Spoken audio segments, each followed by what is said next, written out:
Hey guys, sorry I couldn't be there today, but I wanted to go through a couple examples with you. So this is a compound inequality, meaning I have more than one inequality, and it uses the word and, okay? So what I'm going to do first, I'm just going to solve each inequality individually. So here I would divide by 2. I'd get x is greater than -5, okay?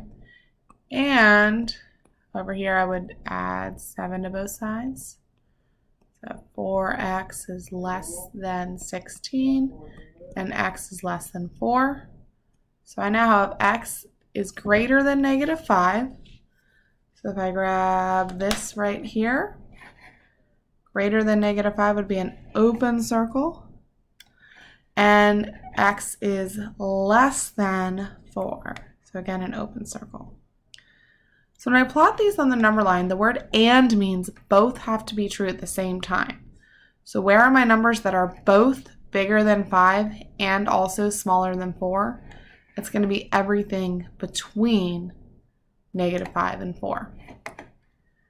So if we go to the next slide here, there's our answer. And it can be written as one long inequality. So all my numbers are going to be between -5 and 4. Okay, so if we look at that again, x is bigger than -5, x is less than 4. If I'm writing that in set builder, I say x such that, that's how I say that first part, and then I just write my long inequality.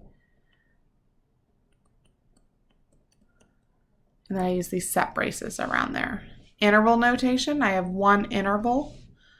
And the way I can tell that is if I draw my final graph, I would have -5 and 4. Okay, I'd have open circles on each of those. And then I would shade everything in between, and that's my graph. That shows all the numbers that are bigger than 5 and also smaller than 4.